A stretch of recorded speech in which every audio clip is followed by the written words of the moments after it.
This is In the Loop. I'm Christian Bryant. I'm just trying to figure out what to title the 2020 chapter of my memoir. Open to ideas. A NASCAR race in Tennessee became the largest in-person gathering in America amid the pandemic, despite warnings from health officials and a spike in local COVID cases. We'll pull back the curtain on how that happened. Plus, Americans should brace for an election week instead of an election night, considering the number of people likely voting by mail this November. We'll tell you what to expect. But first, here's what you need to know right now. New York City is delaying the start of in-person classes again.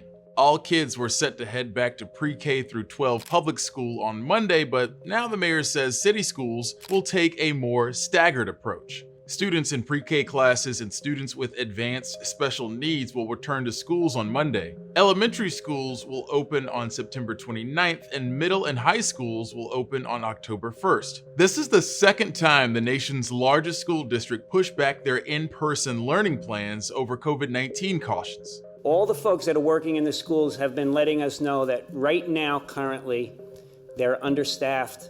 They need some other items. Some schools, need some more safety tools.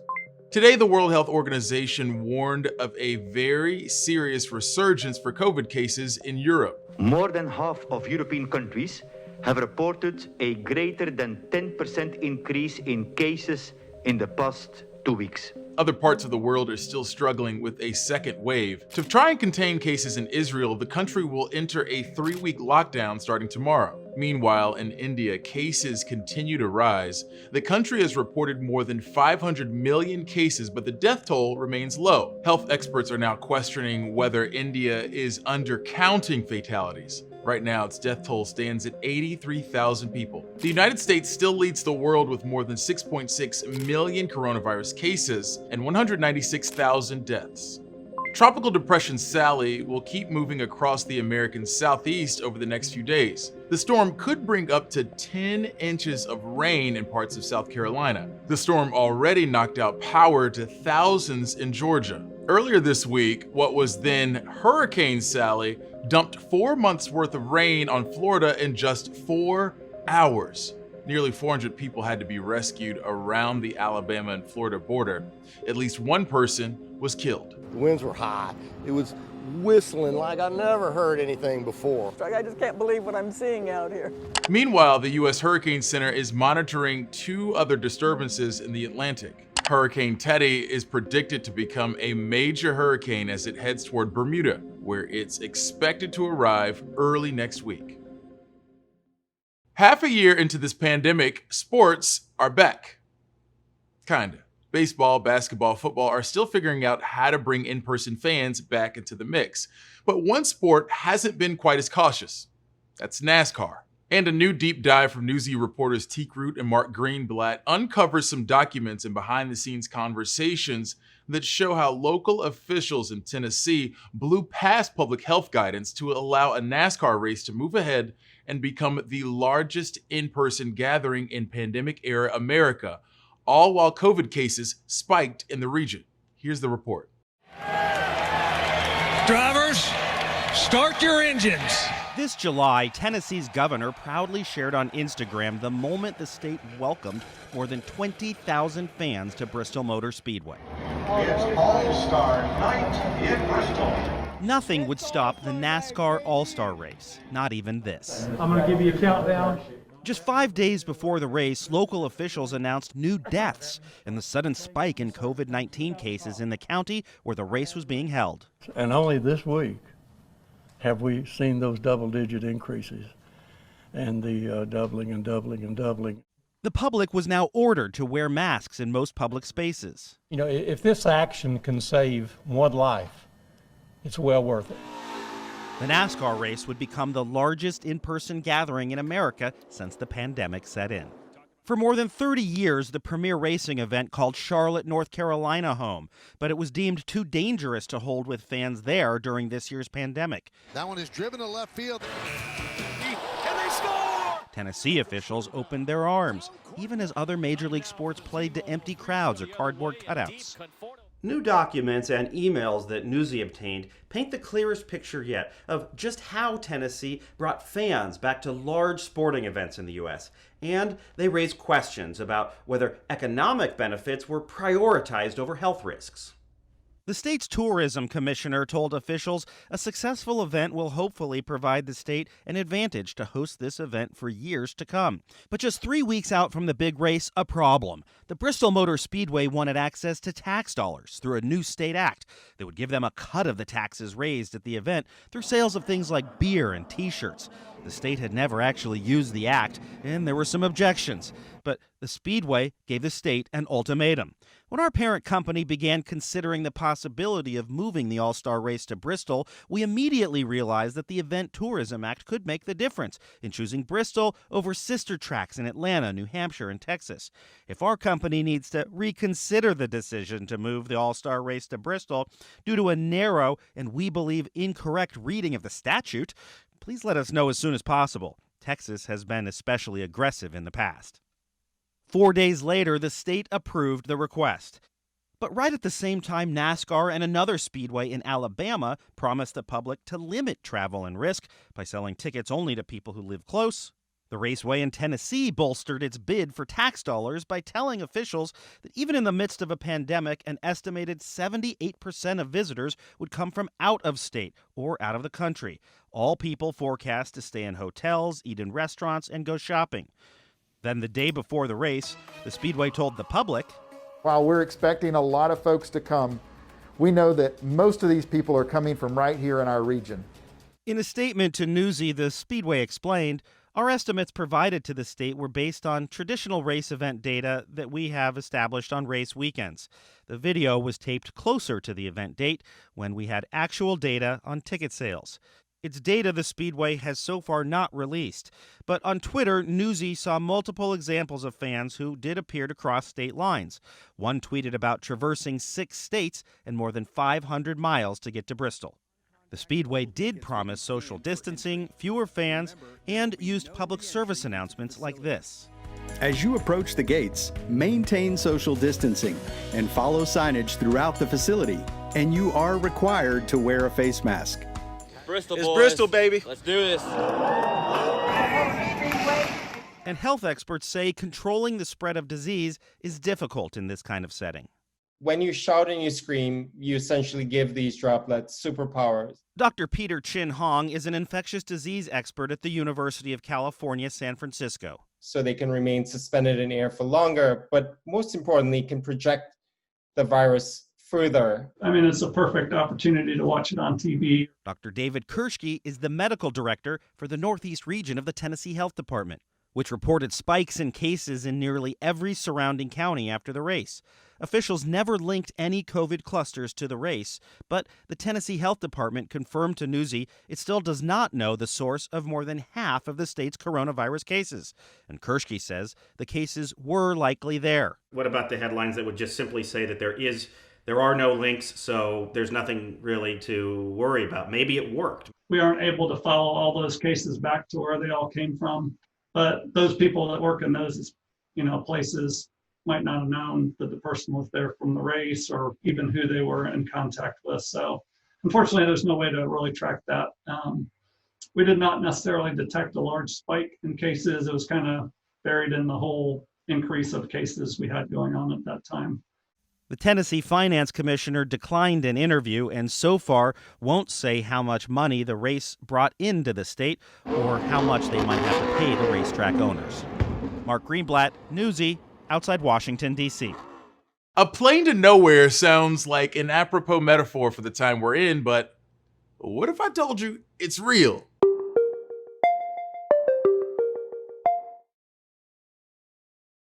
As the coronavirus has quickly spread across the world, a freeze on travel has the potential to reshape why people fly. This halt in traditional entertainment highlights how viewers and creators are coping together. Healthcare systems in the U.S. will need 3.5 billion masks.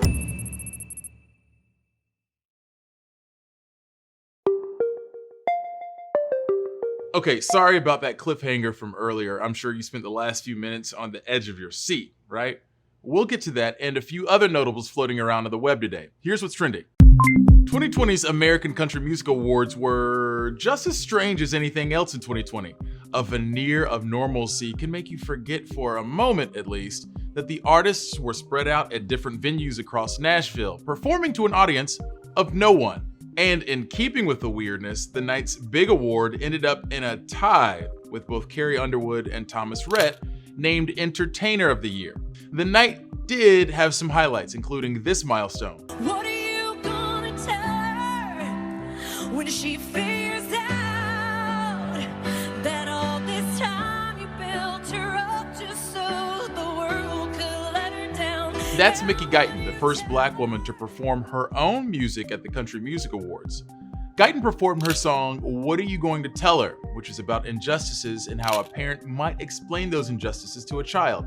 It's a history-making performance tailored for this moment, but she also just tears the house down. So feel free to do what I've done and just put the performance on repeat. Are you missing airport security lines? Getting into uncomfortably small seating? Overpriced airline food? If you want all the pleasures of wearing a mask inside a tin can with dozens of strangers for hours on end without the hassle of actually going somewhere new, you're in luck. Australian airline Qantas is now offering flights to nowhere in which passengers can hop aboard a commercial airliner and be treated to scenic flyovers of the Australian outback and Gold Coast before touching back down where they started. And look, maybe we're being a little hard on the airline. After all, the pandemic has seriously limited travel, both international and domestic, and it is kind of a creative way to get tourists into the skies again. Also, we're talking about it, which, hey, maybe any press is good press, right? Pre-orders for the next-gen gaming console, the PlayStation 5, were planned to begin today, Thursday, but when Sony opened them up one day early, Wednesday, all hell broke loose, with confused gamers making a mad dash to the virtual checkout and online retailers producing all sorts of errors and mixed messaging. As a result, some folks like Jason Concepcion at The Ringer were left wondering, did I fail to order a PS5 or accidentally order 30 PS5s? But for what it's worth, Sony says they'll be making even more PS5s available than they did with the PS4, increasing supply to hopefully make sure more gamers have a chance to pre-order. The new console is scheduled to ship November 12th to customers in the US. Let's take a walk down memory lane right quick. During the 2000 general election, voters hit the polls on November 7th, but results weren't finalized until weeks later. I'm trying to remember the suspense, but I was only 13 and truly did not care. That year was unique, but ahead of this year's general election, experts are warning you shouldn't expect the results right away. National reporter Joe St. George explains why counting ballots could take a bit longer than usual. Remember the election of 2000? Selective hand recounts. In the entire state of Florida. What about election night 1948 when President Harry Truman held up papers saying he lost when he didn't? Whether you remember this or not, elections from years past are poised to have nothing on 2020, where ballots will likely be counted slowly. Election night, maybe election week. Why will counting ballots seem to take forever? Well, in the swing states of Michigan, Wisconsin, and PA, ballots can't start being counted until Election Day. That'll take time and manpower. In the swing states of North Carolina, Georgia, Nevada, and Minnesota, ballots can be postmarked on Election Day. That means they may take a few days to arrive. Some states, like North Carolina, require a witness signature on an absentee ballot just to be counted. Legal battles are expected on issues like that and more. I think we're looking at, 5 to 7 days, roughly a week. Ted Trimpa is a political strategist who says both parties are prepping for long nights or even long weeks. The challenge is you're going to have so many states that are now doing mail ballot, and they've never done mail ballot. And it just won't be the swing states that are the problem. For instance, this summer, some New York primary races took 4 weeks to get results. Henry Rossoff covers politics for Pix 11 in New York City and has talked to his unbiased sources about what to expect in the state that will almost certainly vote Democratic. We're not even begin to count half of our votes until 48 hours after Election Day, which if we were a swing state would seem absolutely outrageous. And here in Philadelphia, Pennsylvania, a crucial swing state, political insiders say other issues could result in longer than expected election night results as well. For instance, the state is using relatively new in-person voting machines that have not been tested in a presidential election. In Philadelphia, I'm Joe St. George. One of the things scientists are still trying to understand when it comes to COVID is why the virus affects some people more severely than others.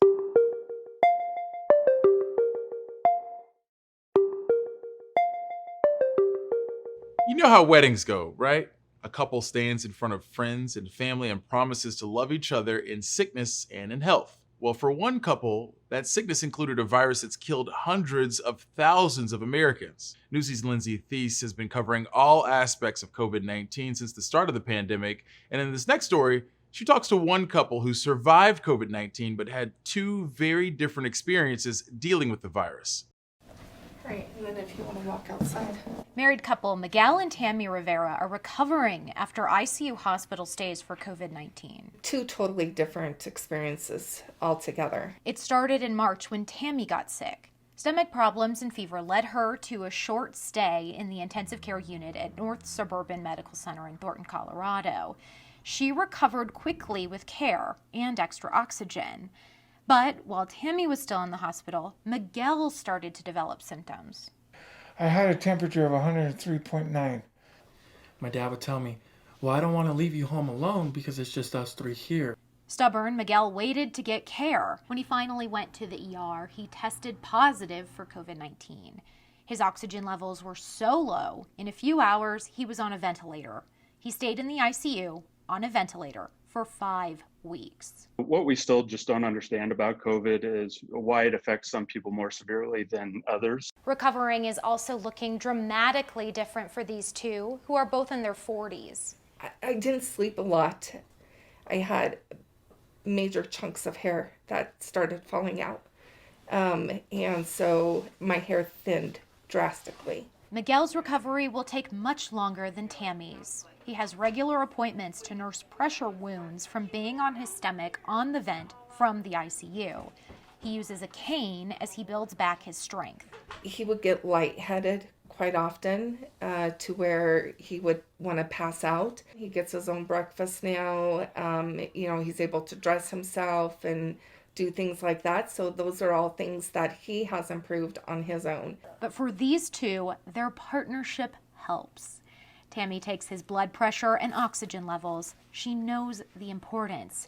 They're slowly getting more active too. We go for walks on a daily basis. We're up to 2 blocks now. All in all, as differently awful as the coronavirus has been for them, Tammy and Miguel Rivera say it's actually made their marriage stronger. Just because we've gone through so many different, settings, us being separated for such a long time and then, coming back together. Lindsay Thies, Newsy, Denver. Yesterday, we had the Maya Moore and Jonathan Irons love story. Today, the couple that weathered COVID. If you're interested in seeing this show turn into a bootleg version of Modern Love, feel free to let us know on Twitter using the hashtag #NewsyInTheLoop. Until then, we'll probably just stick to news.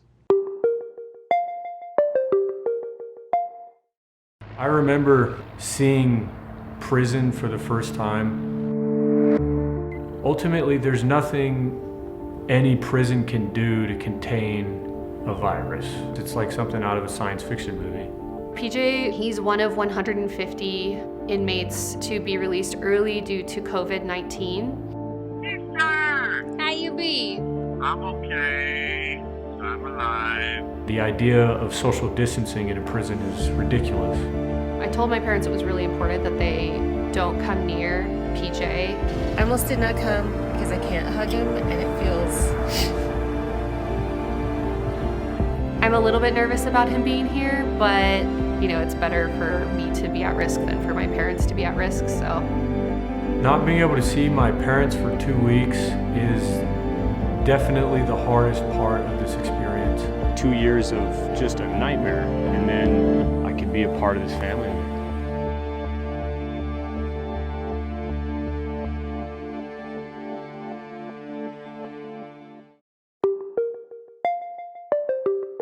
Right now, Congress is trying to sort out how to get more relief to Americans during this pandemic, which could include another round of stimulus checks. But 5 months after the IRS started sending out these checks, the agency is still struggling to get people their money. National reporter Alicia Nieves explains what the IRS is doing to address that.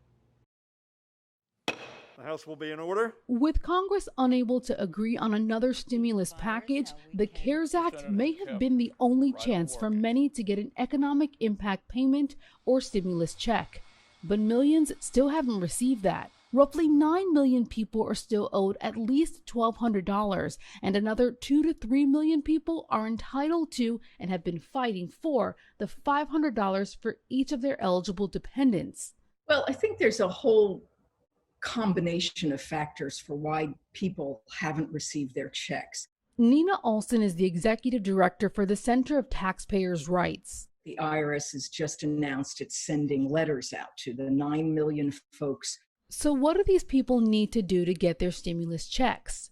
They have to take action. Either go to the IRS's website and fill out the non-filer's form or file a tax return.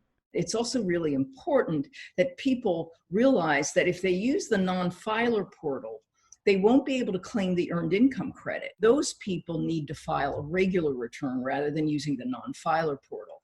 And I don't think the IRS has done a really good job about telling people that. The earned income credit could be worth up to $6,000. Now, for the 2 to 3 million people still eligible for $500 per dependent, for Social Security retirees and disabled persons, it gave them less than 48 hours to go online. If they had children, that meant that they could get an additional $500 and enter that on the non-filer portal. Well, you know, a lot of these folks don't have online access. It actually took a lawsuit that is still in the process of being settled to force the IRS to reopen the portal. Those still eligible to claim their dependents have until the end of September to claim them through the IRS's non-filers portal. The estimated 9 million non-filers eligible for the full economic impact payment have until October 15th to take their required action. And you don't have to wait for the IRS's letter to do so. If you think you are amongst those eligible, you can go again to the IRS's website and fill out the non-filers form now. I'm Alicia Nieves reporting. That's it for us, gang. As always, thanks for tuning in this week. We'll be back Monday with more In the Loop, same time, same place. More top stories from Newsy are headed your way right now.